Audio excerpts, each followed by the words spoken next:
Welcome back students, reflective mind में आपका स्वागत है। हमने अपने प्रीवियस वीडियोस में डेवलपमेंट के टॉपिक को शुरू किया था। उसी डेवलपमेंट के टॉपिक में जो अगला सब टॉपिकल एरिया है जिसे हम लोग बोलते हैं डेवलपमेंटल डिबेट्स। हम इसे डेवलपमेंटल इश्यूज, डेवलपमेंटल कंट्रोवर्सीज या थीम्स ऑफ डेवलपमेंट के नाम से भी जानते हैं। ये एक ऐसा टॉपिक है जिससे सवाल बहुत ज़्यादा आते हैं और बहुत कम लोग इस प्रकार के टॉपिक को या डेवलपमेंटल डिबेट्स के टॉपिक को देखना चाहते हैं, पढ़ना चाहते हैं या समझना चाहते हैं। ये बहुत इंपॉर्टेंट टॉपिक है, एनसीईआरटी फ्रॉम क्लास 11। आप इसे ध्यान से समझिए और इसके अलग अलग पहलुओं को हम डिटेल में यहाँ पे डिस्कस करने की कोशिश करेंगे। डेवलपमेंटल डिबेट्स जिसे इश्यूज़, जिसे कंट्रोवर्सीज और जिसे डेवलपमेंट के थीम भी कहा जाता है, और they all developmental controversies still exist in developmental psychology. अगर आपसे कोई ये कहता है कि डेवलपमेंटल डिबेट्स खत्म हो चुके हैं, नहीं, ऐसी बात बिल्कुल भी नहीं है। ये सभी डेवलपमेंटल इश्यूज़ की बात करें, थीम की बात करें, ये अभी भी डेवलपमेंटल साइकोलॉजी में एग्जिस्ट करते हैं, जिसे लेकर अलग अलग लोगों के बीच में वेरियस ओपिनियंस, रिसर्चर्स के बीच में भी और साइकोलॉजिस्ट के बीच में भी हमें देखने के लिए मिलते हैं। तो कौन कौन से 3 थीम्स ऑफ डेवलपमेंट हैं? जो थीम है वो 3 मेजर टॉपिक पे बटा हुआ है। एक है source of development, shape of development and timing of development. Source and development, shape and development and timing and development. तो सोर्स से जुड़ा हुआ जो है, जो सबसे इंपॉर्टेंट है और सबसे पुराना डेवलपमेंटल डिबेट की कैटेगरी में आता है, जिसे हम लोग बोलते हैं नेचर वर्सेस नर्चर। करेंगे अभी थोड़ी देर में इसको डिटेल में। Is development due to more to genetics और एनवायरमेंट? डेवलपमेंट हमारे जेनेटिकल फैक्टर के कारण ज़्यादा इन्फ्लुएंस होता है या एनवायरमेंटल फैक्टर से ज़्यादा इन्फ्लुएंस होता है? Another debate continuous versus discontinuous debate, जो शेप को लेके, अर्थात डेवलपमेंट एक स्लोली स्मूथली प्रोसेस है या डेवलपमेंट किसी प्रकार के सडन चेंजेस वाले प्रोसेस को क्या करता है, इन्वॉल्व करता है। And the last debate is stability versus change, जो टाइमिंग बेस्ड है। Do early childhood experiences have the greatest impact on development और are later events are also important? देखिए, जो 3 डिबेट है, इन 3 डिबेट में कौन कौन से थीम है? नेचर एंड नर्चर या नेचर वर्सेस नर्चर में द थीम इज सोर्स। कई बार सवाल आता है कि डेवलपमेंट का सोर्स क्या है? हम लोग पढ़ते हैं जीन है, एनवायरनमेंट है, मैच्योरेशन है, लर्निंग है और भी बहुत सारे, हेरिडिटी है, एनवायरनमेंट, करेंगे भी सबको। Another theme is shape based, जो कॉन्टिन्यूअस वर्सेस डिसकॉन्टिन्यूअस से जुड़ता है। And the last is timing based, जो स्टेबिलिटी वर्सेस चेंज से जुड़ता है। अब जो सबसे पहला जो यहाँ पे डेवलपमेंटल जो थीम है, जो डेवलपमेंटल डिबेट है, जो डेवलपमेंटल कंट्रोवर्सीज है, उससे हम लोग बोलते हैं nature versus nurture. Nature versus nurture का मतलब यहां पे हो रहा है कि सोर्स ऑफ डेवलपमेंट क्या है। सोर्स ऑफ डेवलपमेंट का यहां पे मतलब क्या है कि ये सबसे पहला आप बोल सकते हैं डेवलपमेंटल डिबेट है यहां पे। तो यहां पे क्या है, जो फिलॉसफी और साइकोलॉजी में ये डिबेट बहुत दिनों से इस बात पे फोकस है कि डेवलपमेंट में रिलेटिव कंट्रीब्यूशन जेनेटिक फैक्टर और पर्सनल फैक्टर या नेचर का ज़्यादा है, या एनवायरमेंटल फैक्टर और नर्चर और एक्सपीरियंसेस का ज़्यादा रोल है। नेचर वर्सेस नर्चर डिबेट को कई अलग अलग नाम से भी जाना जाता है। नीचे देखिए, जितने भी अलग अलग नाम लिखे हुए हैं, ये सभी नेचर वर्सेस नर्चर डिबेट का है। Gene versus environment, biology versus culture, maturation versus learning, heredity versus environment, जो हमारा टॉपिक है एक अलग से, nativism versus empiricism, innate versus acquired, individual versus environmental factors और inherited traits versus life experiences. अब नेचर वर्सेस नर्चर डिबेट का मतलब क्या है?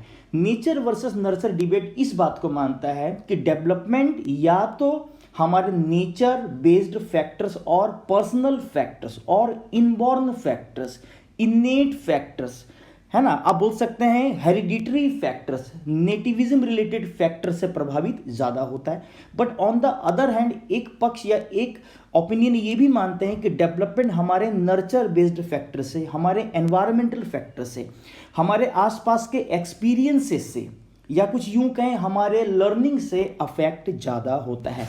नेचर वाले फैक्टर में देखेंगे, अगर सपोर्ट से देखेंगे तो प्लेटो की बात करें, डेकार्टे की बात करें, वो क्या बोलते हैं कि हमारे में बहुत सारे ऐसे इनेट इनबॉर्न क्वालिटीज लाइक नॉलेज होते हैं और हमारा डेवलपमेंट उसी फैक्टर से ही सबसे ज़्यादा गाइड होता है। अगर आप चॉम्स्की के लैंग्वेज एक्विजिशन डिवाइस को देखिए तो चॉम्स्कियन लैंग्वेज एक्विजिशन डिवाइस ये कहता है कि बच्चे के पास जो लैंग्वेज एक्विजिशन की जो कैपेसिटी होती है वो बायोलॉजिकली वायर्ड होती है, अर्थात क्षमता उसके पास जन्मजात होती है। और जैसे ही उसे एक वैसा इनपुट रिच एनवायरनमेंट मिलता है, बच्चा अपने अकॉर्डिंग वहाँ पे ग्रामेटिकल रूल्स को ड्रॉ करना या बनाना या अपने अकॉर्डिंग बोले कि फॉर्म करना वो क्या कर देता है, शुरू कर देता है। But on the other hand nurture factor में देखें, जो एक्सपीरियंसेस पे या एनवायरमेंटल या लर्निंग लाइक फैक्टर्स पे जोर ज़्यादा देते हैं, लाइक जॉन लॉक है ना, बिहेवियरिज्म को हम यहाँ पर रख सकते हैं, जिन्होंने टेबुला रजा का कंसेप्ट रखा या ब्लैंक स्लेट का कंसेप्ट रखा या एम्प्टी वेसल का कंसेप्ट रखा। वो क्या बोलते हैं कि बच्चे के दिमाग में कुछ भी नहीं है जब तक एनवायरमेंटल फैक्टर के द्वारा आप उसके सामने सर्कमस्टेंसेस, आप उसके सामने एक्सपीरियंस क्रिएट नहीं करेंगे, तब तक बच्चे के दिमाग में कुछ भी नहीं है। अर्थात आप सोशल लर्निंग थ्योरी जो एल्बर्ट बेंडूरा का आप देख सकते हैं, वहां पे आप देख सकते हैं कि कैसे उन्होंने एनवायरमेंटल बेस्ड फैक्टर्स पे उन्होंने ज्यादा जोर दिया। देखिए, एक सबसे बड़ी बात याद रखिए, नेचर और नर्चर कभी भी सोल डिसाइडिंग फैक्टर डेवलपमेंट में कभी नहीं हो सकता है ना। आज के ज़माने में इतना एनवायरमेंटल रिसर्च हो रखा है कि जो नेचर फैक्टर को भी सोल डिटर्मिनेंट नहीं मानते और नेचर फैक्टर पे भी ज़्यादा जोर देते हुए हम एनवायरमेंटल फैक्टर की भी अनदेखी यहाँ पे नहीं कर सकते। तो आपको इस प्रकार की डिबेट में, अभी तीनों डिबेट करेंगे, तीनों डिबेट में आपको एक बात हमेशा ध्यान रखनी है कि आपका ओपिनियन बैलेंस्ड हो, कभी भी आपका ओपिनियन बाइज्ड ना हो। अर्थात हम दोनों फैक्टर्स में से किसी फैक्टर को भी अवॉइड ना करें, दोनों फैक्टर का रिलेटिव कंट्रीब्यूशन दिखता है, नेचर और नर्चर दोनों का एक रिलेटिव कंट्रीब्यूशन दिखता है। बेशक Chomsky approach language acquisition device के बायोलॉजिकल कंसेप्ट पे, इनबॉर्न कंसेप्ट पे ज़्यादा जोर देते हैं, लेकिन फिर भी लैंग्वेज को डेवलप होने के लिए हमारा एक प्रिंट रिच एनवायरनमेंट चाहिए। वाइगोत्स्की इस पे बहुत ज़्यादा जोर देते हैं कि लैंग्वेज तब तक डेवलप नहीं हो सकता, लैंग्वेज बेस्ड कॉग्निशन तब तक डेवलप नहीं हो सकता जब तक कि एक सोशल एक्टिविटी, जब तक कि एक सोशल कॉन्टेक्स्ट वहां पे ना हो, है ना। तो यहां पे आपको इस प्रकार की डिबेट में कौन सी बातें ध्यान रखनी है कि हमेशा आपको देखना है कि नेचर और नर्चर का रिलेटिव कंट्रीब्यूशन, अर्थात नेचर और नर्चर के एक इंटरेक्टिव प्रोसेस पे ज्यादा जोर देना है। एक दोनों के इंटरेक्शन का एक बहुत अच्छा एग्जांपल मैं यहां पे देना चाहूंगा। 11-12 साल की उम्र में एडोलेसेंस की शुरुआत जिससे हम लोग देखते हैं कि बच्चों में एक बहुत बड़े पैमाने पे psychological cum biological changes as a puberty trigger होता है। बेशक प्यूबर्टल चेंजेज बायोलॉजिकल इनेट है, लेकिन फिर भी वो हमारे environmental experiences like nutrition, like diet, like guidance, like counselling और अदर फैक्टर से वो वहाँ पे अफेक्ट भी होता है। तो आप यहाँ पे क्या देख सकते हैं कि नेचर और नर्चर दोनों का एक रिलेटिव कंट्रीब्यूशन यहाँ पे आप रिस्पॉन्सिबल देख सकते हैं। इस इमेज में आप नेचर और नर्चर के आप कंट्रीब्यूशन को देख सकते हैं। नेचर वाले में मैंने यहाँ पे डीएनए का एक छोटा सा फोटो बनाया है और यहाँ पे आपको एक्सपीरियंसेस या एक्सरसाइज करते हुए एक आपको इंसान की यहाँ पे इमेज दिख रही है यहाँ पे। तो इस इमेज के माध्यम से मैं क्या बताने की कोशिश कर रहा हूँ कि डेवलपमेंट नेचर और नर्चर का एक इंटरेक्शनल प्रोसेस है। कहा भी जाता है कि जन्म देना जितना जरूरी है, परवरिश करना भी उतनी जरूरी है। कृष्ण भगवान के लोग बोलते हैं कि देवकी होना जितना जरूरी था, यशोदा होना भी उतना ही जरूरी है। अर्थात आप डेवलपमेंटल प्रोसेस में उसके इनेट फैक्टर्स को आप इंपॉर्टेंट मानते हैं, लेकिन उसके आसपास का environmental like schooling, like family, parenting, आसपास की सोशल गैदरिंग, आसपास का सोशल इंटरेक्शन, इसका भी उसके डेवलपमेंटल फैक्टर पे एक बहुत इंपॉर्टेंट असर देखा जाता है। The another important debate is continuity versus discontinuity. Continuity versus discontinuity ये कहता है कि डेवलपमेंट एक life long continuous smooth gradual cumulative process है। But on the other hand discontinuous process क्या कहता है कि development sudden changes like cascading stages like एक लाइफ लॉन्ग प्रोसेस है। अब देखिए यहाँ पे क्या लिखा हुआ है कि डेवलपमेंट का कॉन्टिन्यूअस डिबेट और डिसकॉन्टिन्यूअस डिबेट क्या कह रहा है कि development as a continuous, relatively smooth and gradual process, और यहाँ पे डेवलपमेंट अपने नेचर में कॉन्टिन्यूअस है अर्थात क्वांटिटेटिव है। इसका मतलब क्या है कि विदाउट शार्प और distinct stages development is conceived as a process of gradual accumulation of a behavior, skill, knowledge, addition in abilities like quantitative changes, cumulative changes. Walking through ramp, child become more efficient in thinking. इसे और अच्छे से समझने के लिए आप इस image को ध्यान से देखिए। यहाँ पे मैंने डेवलपमेंट को एक कॉन्टिन्यूअस चेंज के फॉर्म में दिखाया है। यहाँ पे एक्स एक्सिस में एज है, वाई एक्सिस में एबिलिटी बताया गया। डेवलपमेंट का कॉन्टिन्यूअस चेंज क्या मानता है? डेवलपमेंट का कॉन्टिन्यूअस चेंज मानता है कि डेवलपमेंट धीरे धीरे करके ग्रेजुअल तरीके से लाइफ टाइम आगे बढ़ता है, और जैसे जैसे आगे बढ़ता है previous abilities, previous knowledge, previous skill है ना, और भी अदर एलिमेंट्स में धीरे धीरे करके समय आने के बाद चीज़ें ऐड होती चली जाती हैं। अर्थात एक छोटा सा पेड़ अगर एक बहुत बड़े पेड़ में अगर क्या हो रहा है, यहाँ पे कन्वर्ट हो रहा है, तो आप उसको डेवलपमेंट के क्वांटिटेटिव चेंज से जोड़ सकते हैं यहाँ पे। तो आप यहाँ पे क्या देख रहे हैं कि डेवलपमेंट स्लोली हो रहा है, स्मूथली हो रहा है, लाइफ लॉन्ग वे में हो रहा है। जैसे जैसे बच्चा अपने उम्र के अलग अलग पड़ावों से गुजरता है, जैसे जैसे वो एज वाइज ग्रो करता है, उसके प्रीवियस स्किल्स में ही टाइम गुजरने के साथ और नए स्किल्स और नई एबिलिटीज ग्रेजुअली ऐड ऑन होती चली जाती है। यहाँ पे एक एग्जाम्पल रैम्प का दिया गया। रैम्प का मतलब क्या है? यहाँ पे रैम्प का मतलब है कि जैसे जैसे रैम्प में हम लोग ऊपर की ओर बढ़ते हैं, है ना, उसका स्लोप बढ़ता जाता है। तो स्लोप बढ़ने का मतलब क्या है कि हमारी क्षमता बढ़ रही है, हमारी नॉलेज बढ़ रही है, हमारी स्किल्स बढ़ रही है, एबिलिटीज बढ़ रही है, और हुनर वहां पे ऐड होते चले जा रहे हैं। तो ये डेवलपमेंट का एक कॉन्टिन्यूअस चेंज दिखाता है। आप एक 10 साल के बच्चे की दौड़ने की कैपेसिटी देखिए, आप एक 18 साल के बच्चे की दौड़ने की कैपेसिटी देखिए, दोनों की कैपेसिटी में फर्क दिखेगा। अर्थात उम्र बढ़ने के साथ हमारे डेवलपमेंट में एज अ कॉन्टिन्यूअस चेंज बहुत प्रकार की ability as a quantity add on होती चली जाती है। डेवलपमेंट के अगले प्रोसेस को अगर देखें, जो बहुत ही इंपॉर्टेंट प्रोसेस है, इस पे विशेष ध्यान देने की जरूरत है आपको। Development as a discontinuous process में डेवलपमेंट में चेंजेस को डिसकॉन्टिन्यूटी से जोड़ा गया। डिसकॉन्टिन्यूटी का मतलब यहाँ पे ध्यान से समझिए क्या। डिसकॉन्टिन्यूअस चेंज ये कहता है कि डेवलपमेंट में चेंज होता है, डेवलपमेंट प्रोसीड करता है, लेकिन अगले स्टेज का जो नेचर है, अगले स्टेज का जो चेंज है, वो प्रीवियस स्टेज के चेंज से बिल्कुल डिफरेंट होता है। अर्थात वो चेंज होता है, लेकिन चेंज कुछ नए प्रकार के एलिमेंट्स के साथ है। डेवलपमेंट क्या कह रहा है कि डेवलपमेंट कंटिन्यू होता है, लेकिन डेवलपमेंट का जो फीचर पहले कंटिन्यू था या पहले हुआ था, उसमें कुछ अलग बातें इन फ्यूचर देखने के लिए मिलती है। इसका मतलब क्या है कि डेवलपमेंट का डिसकॉन्टिन्यूअस चेंज एक क्वालिटेटिव चेंजेस की बात करता है। क्वालिटेटिव चेंजेस का मतलब होता है कि हर जगह पे कुछ नई प्रकार की चीजें ऐड होंगी, इसलिए यहाँ पे सडन चेंजेस की बात करते हैं, यहाँ पे एब्रप्ट चेंजेस की बात करते हैं। क्या लिखा हुआ है?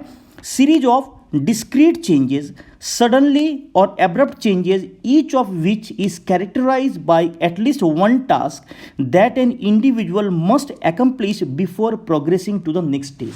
तो डेवलपमेंट का डिसकॉन्टिन्यूअस क्वालिटेटिव चेंज क्या मानता है कि प्रीवियस डेवलपमेंट और बाद के डेवलपमेंट के नेचर में क्वालिटी वाइज फर्क दिखेगा, इसलिए डेवलपमेंट कंटिन्यू है, लेकिन उसका वो नेचर, उसका वो फीचर, उसकी वो प्रॉपर्टी कंटिन्यू नहीं है। इसलिए डेवलपमेंट को कुछ विशेष फीचर के आधार पे टाइमिंग बेस्ड हम स्पेसिफिक स्टेजेस में बांटते हैं।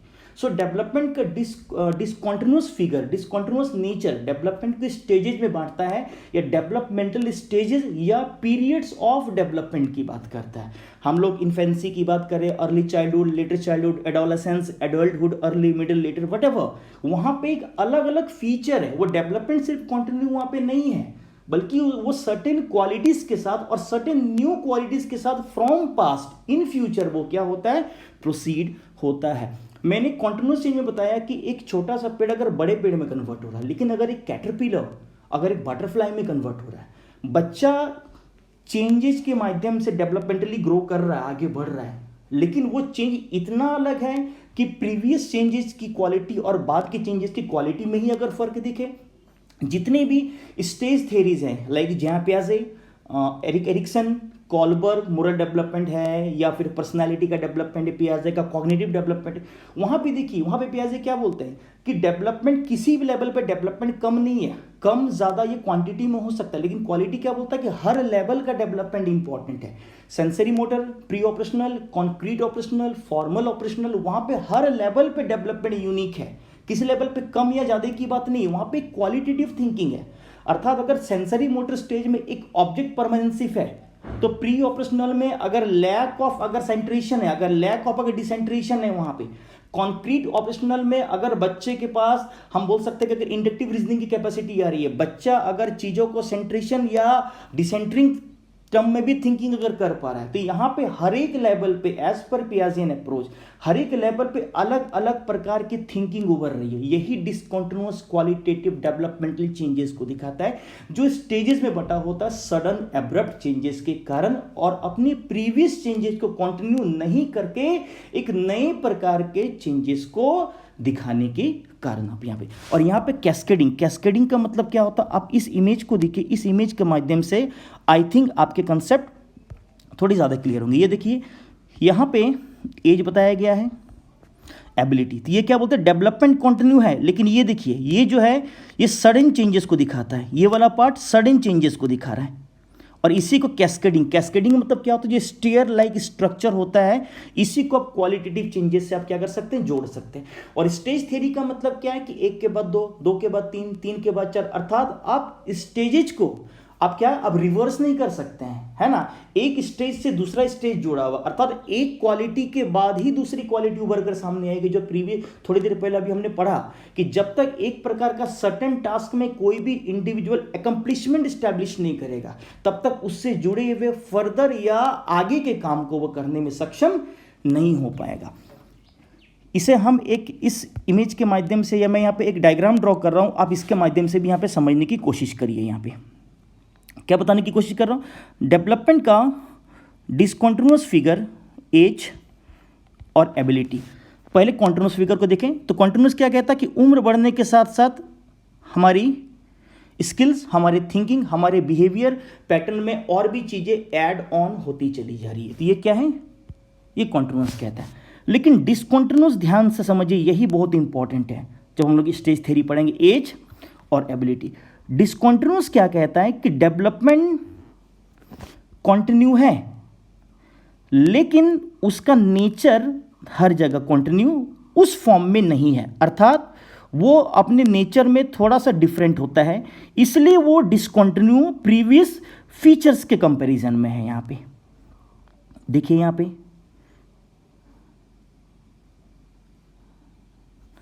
तो आप यहाँ पे क्या देख पा रहे हैं, आप यहाँ पे ये देख पा रहे हैं कि डेवलपमेंट का ये एक स्टेयर केस लाइक फीचर दिखता है।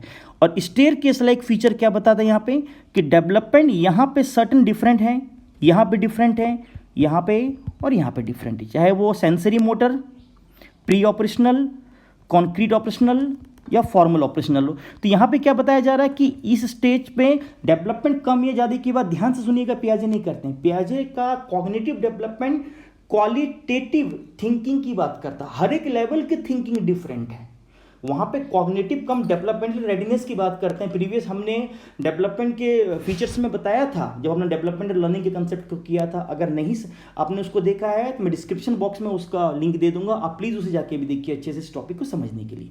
तो पियाजे क्या बोलते हैं कि डेवलपमेंट के हर एक स्टेज में अलग अलग प्रकार की थिंकिंग उभरती है, और वहाँ पे बच्चे की थिंकिंग को क्वांटिटेटिवली नहीं देखकर क्वालिटेटिवली देखना है। और क्वालिटेटिव थिंकिंग बच्चे के कॉग्निटिव एडेप्टेशन का एक नया फॉर्म हमारे सामने रखता है वहाँ पे, और उसी के माध्यम से उसकी एक्टिविटीज़, उसका day to day learning and other activities क्या होता है वहाँ पे डिज़ाइन होता है। तो यहाँ पे कॉन्टिन्यूअस और डिसकॉन्टिन्यूअस डिबेट में मैंने कौन सी बातें यहाँ पे बताई कि डेवलपमेंट का कॉन्टिन्यूअस डिबेट क्वांटिटेटिव चेंजेस की बात करता है, और on the other hand development का डिसकॉन्टिन्यूअस डिबेट क्वालिटेटिव चेंजेस की बात करता है। अगर आप ध्यान से यहाँ पे देखो, ये दोनों चेंजेस फिर आपस में जुड़े हुए, कैसे जुड़े हुए, क्वांटिटेटिव कॉन्टिन्यूअस चेंज होता है, discontinuous qualitative changes. Continuous change में भी अलग अलग लेवल की क्वालिटी होती है, लेकिन एक ही प्रकार के, अगर मैं बोलूँ birth to 2, 2 to 7, 7 to 11, 11 to 18, ये अलग अलग डेवलपमेंटल स्टेजेस हैं। From infancy, early childhood, later childhood and adolescence. लेकिन अर्ली चाइल्डहुड देखें वहां पे भी कॉन्टिन्यूस है। Early childhood, later childhood discontinuous developmental qualitative pattern है, लेकिन अर्ली चाइल्डहुड में 2 to 7 ईयर तक अगर आप देखो तो वहां पे कॉन्टिन्यूस चेंज है। तो डिसकॉन्टिन्यूस और कॉन्टिन्यूस चेंज आपस में एक दूसरे के साथ ही मर्ज करते हुए हमें दिखते हैं। दोनों का सिर्फ अप्रोच डिफरेंट है। और जैसा कि मैंने पहले थोड़ी देर पहले बताया कि हमेशा हमारा जो दृष्टिकोण है वो एक संतुलित होना चाहिए। वो कभी भी पूर्वाग्रह या एक चीज पे इंक्लाइंड या एक चीज से ही बंधा हुआ नहीं होना चाहिए। Our opinion must be balanced rather than biased. ठीक है, चलिए जो अनदर डिबेट है और जो लास्ट डिबेट है, इस डिबेट पे भी बहुत सारे सवाल आते हैं। इस डिबेट पे भी रिसर्चर्स, ओपिनियन, साइकोलॉजिस्ट के बीच में भी बहुत बड़े पैमाने पे हमें विरोध दिखता है। वो क्या है? स्टेबिलिटी वर्सेस चेंज, जो हमारे डेवलपमेंट के किससे जुड़ता है? टाइमिंग। डेवलपमेंट का टाइमिंग वाला डिबेट क्या कहता है कि शुरुआती एक्सपीरियंस ज़्यादा इंपॉर्टेंट है, जब बच्चा माँ के पेट में होता है या जब बच्चा जन्म लेता है, या बाद वाले एक्सपीरियंसेस की भी कोई अपने अपने वैल्यू है। अर्थात प्रीनेटल एनवायरनमेंट में जैसी चीज़ें हो रही हैं, क्या प्रीनेटल एनवायरनमेंट में अगर चीज़ें कुछ नेगेटिव होती हैं, माँ अगर टेराटोजेंस लाइक नेगेटिव एनवायरमेंटल फैक्टर को इनटेक करती है और वो उस दौरान अगर प्रीनेटल पीरियड में वॉम्ब में माँ के डेवलपमेंटल पैटर्न में कुछ नेगेटिव चीज़ों के कारण अगर बच्चे का डेवलपमेंटल पैटर्न या बच्चे का डेवलपमेंट वहाँ पे अफेक्ट हो रहा है, तो क्या हम इस चीज़ को बाद वाले प्रोसेस में क्या उसको बहुत हद तक कम कर सकते हैं, या फिर मेडिकल फैसिलिटीज के द्वारा क्या इस चीज़ों को ओवरकम किया जा सकता है? इसी प्रकार की बातों को हम यहाँ पे करेंगे। इसी के अलग अलग नाम, early experiences versus later experiences, और सबसे important critical period versus sensitive period, जो टाइमिंग विंडोज की बात हमारे सामने रखता है। डज अ बिहेवियर और ट्रेट स्टे स्टेबल और चेंज ओवर टाइम? अगर कोई एक बच्चा शर्मीला है, अगर कोई एक बच्चा इंट्रोवर्ट है अपने विकास के शुरुआती दिनों में, तो क्या उसके इसी फीचर को या उसका यही personality like feature life time continue होगा, या उसमें समय आने के बाद, एज बढ़ने के साथ उसमें नए नए प्रकार के चेंजेस भी, अर्थात उसका साइनेस धीरे धीरे करके और ज़्यादा एक्सपोजर मिलने के कारण, उसका इंट्रोवर्ट नेचर और ज़्यादा एक्सपोजर फ्रॉम फैमिली, सोसाइटी, आसपास का एक्सपीरियंस, आसपास की एक्टिविटीज़ मिलने के कारण वो धीरे धीरे करके उसमें इंप्रूवमेंट आता है या धीरे धीरे करके वो कम होता जाता है। क्रिटिकल पीरियड क्या कहता है? क्रिटिकल पीरियड में और यहाँ पे सेंसिटिव पीरियड में, अब देखिए दोनों में बहुत बेसिक डिफरेंस भी है। डिफरेंस क्या है? क्रिटिकल पीरियड जितनी जल्दी शुरू होता है, खत्म भी उतनी जल्दी हो जाता है। Period beyond which a phenomena will not appear, अर्थात वो क्या बोलते हैं कि क्रिटिकल पीरियड इतना इंपॉर्टेंट है कि उस दौरान, जैसे अगर आप लोगों ने हमें लैंग्वेज में टॉपिक करना है क्रिटिकल पीरियड का, एरिक लेननबर्ग का कंसेप्ट, जिसमें वो क्या बोलता है कि 2 साल से लेकर 12 साल के बच्चे के बीच में, है ना, जो लैंग्वेज एक्विजिशन की जो कैपेसिटी होती है वो बहुत अच्छी होती है, बहुत प्रखर होती है। और उस दौरान अगर बच्चे को आप इनपुट रिच एनवायरनमेंट दें, अगर आप बच्चे को फैसिलिटेटिंग एनवायरनमेंट दें, बच्चे को आप स्कैफोल्ड करें, बच्चे की आप हेल्प करें, तो बच्चा बहुत easily without any systematic prolonged effort वो लैंग्वेज को क्या कर लेता है? ईजिली एक्वायर कर लेता है या एक्वायर कर लेती है। लेकिन जैसे क्रिटिकल पीरियड के वो टाइमलाइन को क्या करता है? क्रॉस करता है, उसके लिए लैंग्वेज को अक्वायर करना उतनी या उतना easier task as compare to critical period from 2 to 12 year puberty till वो नहीं रह जाता है वहाँ पे। तो यहाँ पे आप क्रिटिकल पीरियड का एग्जांपल आप देख सकते हैं। इरिवर्सिबल चेंजेस, जिस चेंज को आप रिवर्स नहीं कर सकते हैं, अर्थात उस पीरियड को आप दोबारा वापस नहीं ला सकते हो। If a key experience fails to occur during a critical period, behaviour is believed to be permanently affected. वो क्या बोलते हैं इसमें? एक आप क्या बोल रहे हैं कि अगर 2 साल से 12 साल के बीच के बच्चे को आपने एक ऐसा लैंग्वेज एक्सपोजर एनवायरनमेंट नहीं दिया, तो दोबारा आप उस पीरियड को ना तो ला सकते हैं, और उस दौरान जो भी नुकसान, जो भी प्रॉब्लम बच्चे को हुआ, उस प्रॉब्लम की भरपाई, उस प्रॉब्लम को कंपनसेट आप आगे वाले पीरियड्स में उसको और अच्छा एनवायरनमेंट दे के भी आप नहीं कर सकते हो। ये क्रिटिकल पीरियड का कंसेप्ट कहता है। एग्जाम्पल प्रीनेटल एनवायरनमेंट जो मैंने बोला। लेकिन अब लोग क्रिटिकल पीरियड की तुलना में सेंसिटिव पीरियड्स पे बात जरूर ज़्यादा करते हैं। वो क्या बोलते हैं कि अगर अर्ली एक्सपीरियंसेस का रोल है तो लेटर एक्सपीरियंसेस का भी रोल है, अर्थात environmental factor, experience related factors, आसपास का मेडिकल, आसपास का लर्निंग एनवायरनमेंट और फैसिलिटेटिव इंस्ट्रक्शन वगैरह का भी रोल अब धीरे धीरे करके बढ़ रहा है। आप सिर्फ सोल क्रिटिकल पीरियड को डेवलपमेंटल प्रोसेस में सोल डिटर्मिनेंट या डिसाइडिंग फैक्टर की तरह ट्रीट नहीं कर सकते हैं आप। ये एक ब्रॉडर कंसेप्ट है, बिगिंस एंड एंड ग्रेजुअली। देखिए दोनों में डिफरेंस क्या है कि क्रिटिकल पीरियड जल्दी शुरू होता है, जल्दी खत्म होता है, लेकिन ये शुरू हो रहा है लेकिन धीरे धीरे करके इसका एंड अप ग्रेजुअल है, ना कि शार्प है। Period of maximum sensitivity, plasticity. अब देखिए यहीं पे सबसे इंपॉर्टेंट कंसेप्ट जो आ रहा है, जो डेवलपमेंट का एक बहुत इंपॉर्टेंट फीचर है, हम लोग प्रिंसिपल में भी करेंगे, कंसेप्ट में भी किया था, प्लास्टिसिटी। प्लास्टिसिटी का मतलब होता है बीइंग चेंज। प्लास्टिसिटी का मतलब होता है flexible, elastic, modifiable, adaptability, adaptation, अर्थात जो जरूरतों के अनुसार, समय के अनुसार, परिस्थितियों के अनुसार, सर्कमस्टेंसेस के अनुसार जिसमें चेंज होने का गुण होता है, उसी को प्लास्टिक कहते हैं। तो person ready for certain experiences, we become different person as we grow. तो लेटर एक्सपीरियंसेस किस बात पे जोर देते हैं कि नहीं, ठीक है प्रीवियस एक्सपीरियंसेस का एक रोल है, प्रीवियस एक्सपीरियंसेस वाइटल है, क्रिटिकल है, लेकिन बाद के एक्सपीरियंसेस भी जो ग्रेजुअल होते हैं, धीरे धीरे करके खत्म हो रहे हैं, उनका भी लाइफ में एक बहुत इंपॉर्टेंट रोल होता है। आसपास के एक्सपीरियंसेस, एक्टिविटीज, लोग, पेरेंटिंग, काउंसलिंग, एनवायरनमेंट एक बहुत वाइटल रोल प्ले करता है। और कहा जाता है कि जैसे जैसे हम पर्सनैलिटी में एज वाइज ग्रो करते जाते हैं, बहुत सारी चीज़ें जुड़ती हैं, बहुत सारे नए एक्सपीरियंसेस भी जुड़ते हैं, और हम सिर्फ उन चीज़ों को पकड़ के नहीं बैठे रहे कि जो क्रिटिकल पीरियड में हुआ तो कुछ प्रॉब्लम हुई थी, हम उन प्रॉब्लम को आगे ओवरकम नहीं कर सकते हैं, उन प्रॉब्लम से हम आगे निपट नहीं सकते हैं। सेंसिटिव पीरियड कहता है कि उन प्रॉब्लम से भी निपटा जा सकता है, उन प्रॉब्लम को भी कम किया जा सकता है अगर हमें वैसा एनवायरमेंट, अगर हमें वैसा आप बोल सकते हैं मार्गदर्शन मिले, अगर हमें वैसा गाइडेंस मिले यहाँ पे। तो इस डिबेट में भी क्रिटिकल और sensitive period, early experiences versus late experiences, या स्टेबिलिटी का मतलब ये होता है जो स्थिर होता है, और चेंज का मतलब क्या है, जिसमें प्लास्टिक लाइट फीचर, जिसमें मॉडिफाइबल नेचर, जिसमें एडेप्टिंग नेचर, जिसमें चेंजिंग नेचर पाया जाता है, उसी को बोलते हैं। तो इस डिबेट से भी कौन सी बातें सामने आ रही कि बहुत सारे ऐसे फीचर्स हैं, अर्थात अगर प्रीनेटल पीरियड में, ध्यान से सुनिए, अगर प्रीनेटल पीरियड में मम्मा कोई भी negative environmental agents like teratogens like elements को इनटेक करती है, तो बच्चे में बहुत प्रकार का डेवलपमेंटल डिसेबिलिटी, लाइक आप देख सकते हैं डिसलेक्सिया, डिस्ग्राफिया, कैलकुलिया, और भी बहुत सारे फैक्टर सेरेब्रम डिसफंक्शन के कारण हो सकता है।